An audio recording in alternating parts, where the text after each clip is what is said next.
जय हिंद फ्रेंड्स, नमस्कार। Defence update Bharat में आपका स्वागत है। सो फ्रेंड्स, कुछ 5 फीचर्स जो आमका फाइटर एयरक्राफ्ट को अन्य 5th जनरेशन एयरक्राफ्ट से अलग और घातक बनाती है। जी हाँ फ्रेंड्स, हम सभी जानते हैं कि Bharat 5th generation band wagon में शामिल होने के लिए अंतिम है, लेकिन खोए हुए समय, टाइम और यहाँ पर 5th जनरेशन की टेक्नोलॉजी के तेज़ी से बदलते विकास और कम से कम कुछ देशों के द्वारा अभी विकास प्रक्रिया शुरू करने की संभावना के साथ तालमेल बनाए रखने के लिए 6th generation aircraft fighter jet के ऊपर काम करना शुरू किए हैं, जो फिर एडवांस्ड कंट्री अमेरिका, रसिया और जापान के तरफ से ये प्रोजेक्ट के ऊपर अभी काम करना शुरू कर दिया गया है। तो ये सिचुएशन में हमारे भारत यहाँ पर 5th plus generation technology based आमका एडवांस मीडियम कॉम्पैक्ट एयरक्राफ्ट का प्रोडक्शन कर रहा होगा। मतलब ये है कि आमका एक बेहतर 5th जनरेशन टेक्नोलॉजी रोल निभाएगा, लेकिन इसे एक कॉम्पिटिटिव 6th जनरेशन के फाइटर जेट के रूप में नहीं कहा जा सकता है।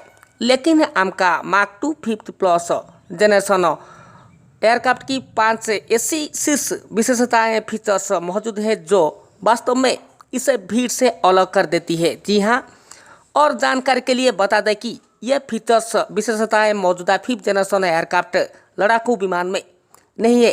तो ये क्या क्या फीचर्स है, चलिए डिटेल्स में जान लेते हैं। पहला फीचर्स में यहाँ पर integrated vehicle monitoring systems ADA के तरफ से ये सिस्टम्स को आमका मार्क 2 वेरिएंट से हेल्थ मॉनिटरिंग सिस्टम्स का एक एडवांस्ड वेरिएंट को पेशकश किया जा रहा है, जो भविष्यवाणी करने के लिए कृत्रिम बुद्धि का उपयोग करता है।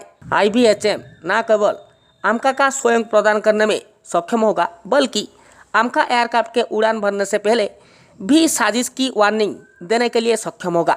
वर्तमान 5th जनरेशन एयरक्राफ्ट के पास एक बेसिक हेल्थ मॉनिटरिंग सिस्टम्स है जो ज़्यादातर एयरक्राफ्ट के एवियोनिक्स में है, लेकिन आमका IBHM सिस्टम्स इंजन और अन्य सेंसर्स के परफॉर्मेंस की प्रदर्शन की निगरानी करने में भी सक्षम होगा और एयरक्राफ्ट के डाउन टाइम को कम करने में भी सक्षम बनाएगा। और नंबर 2 फीचर्स में यहाँ पर आर्टिफिशियल इंटेलिजेंस AI, मतलब हमारे आमका का अपना AI होगा जो न केवल हेल्थ मॉनिटरिंग करेगा, बल्कि तत्काल खबरों के स्तर की भविष्यवाणी करने के लिए अपने एल्गोरिदम का उपयोग करने के इन्हांस्ड सिचुएशनल एयरवर्थनेस के लिए relevance multi sensors data fusion डालने में भी मदद करेगा।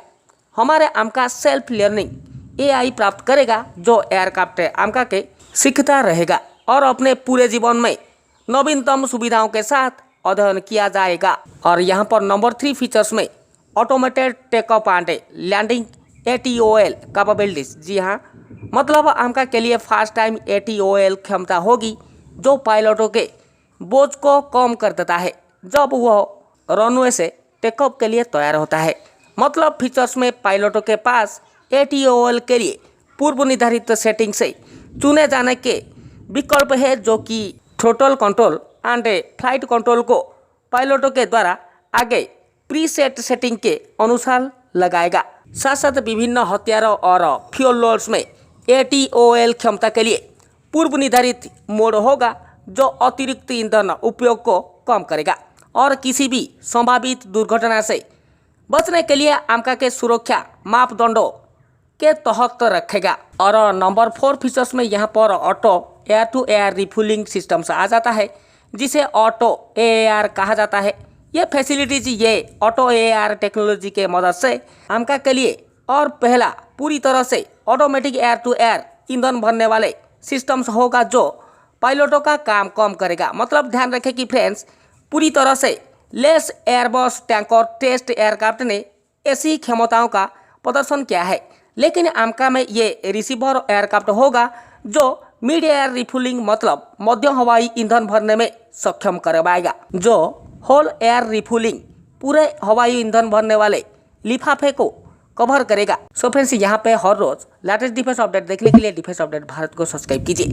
हमारे हर एक वीडियो की नोटिफिकेशन पाने के लिए बेल आइकन को दबाइए और प्रेस कीजिए। और फ्रेंड्स, यहाँ पर नंबर 5 फीचर्स में रिमोट पायलटिंग। जी हाँ, यह फैसिलिटीज के मदद से आमका के एक उच्च गति पैंतराबाजी के दौरान जी इंडुसेड लॉस ऑफ कॉन्शियसनेस GLOC, जी प्रेरित नुकसानिक चेतना के शिकार होने वाले पायलटों के लाइफ जीवन को सेव रखने के लिए बचाने के लिए automatic ground collision avoidance systems auto GCAS का एक एडवांस्ड वेरिएंट ऑटो GCAS पेश करेगा।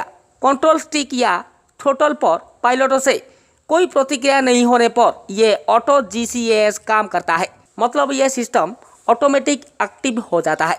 मतलब यदि पायलट नाकाम बेहोश हो जाता है तो यह सिस्टम ऑटोमेटिकली एयरक्राफ्ट को कंट्रोल करता है और सक्सेसफुली लैंडिंग भी करवा लेता है। साथ साथ ये सिस्टम्स में एक ऑटोनोमस डिसीजन मेकिंग एल्गोरिदम का एक सेट शामिल रहता है। और फ्रेंड्स, अंत में यहाँ पे क्या होगा यदि पायलट अपनी चेतना को पुनः प्राप्त करने में सक्षम नहीं है और अक्षम बना हुआ है तो ऑटो GCAS से अभी भी एयरक्राफ्ट विमान का कंट्रोल नियंत्रण कर रहा होगा। क्योंकि यह पहले से बेहोश है तो यह काम कर रहा होगा, लेकिन यह सिस्टम एक्टिवेटेड में एयरक्राफ्ट को परिभाषित रास्ते डिफाइंड लो पॉइंट के लिए या नज़दीक एयरबेस या हवाई अड्डे के लिए आपातकालीन के कारण वापस उड़ान नहीं भर सकता है। यह कंट्रोल को एक कंट्रोल रूम से ऑपरेट किया जाता है।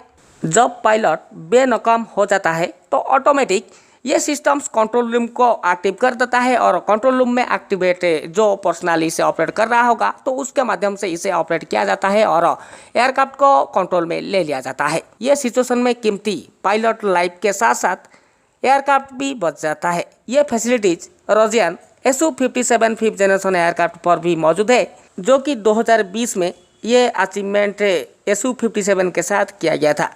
सो फ्रेंड्स, यह था 5 खूबियाँ जो आमका को अन्य 5th जनरेशन एयरक्राफ्ट से थोड़ा बेहतर बनाता है, साथ साथ थोड़ा एडवांस्ड भी बनाता है। 5th generation advanced avionic electronics components spare parts को आमका में व्यवहार किया गया है ताकि ये फ्यूचर वारफेयर आसानी से लड़ सके। सो फ्रेंड्स, ये था अपडेट। आशा करता हूँ अपडेट आपको जरूर अच्छा लगा होगा। एक बड़ा थम्स अप दीजिए, एक बड़ा कमेंट कीजिए, डिफेंस अपडेट भारत को सब्सक्राइब कीजिए। जय हिंद, जय भारत।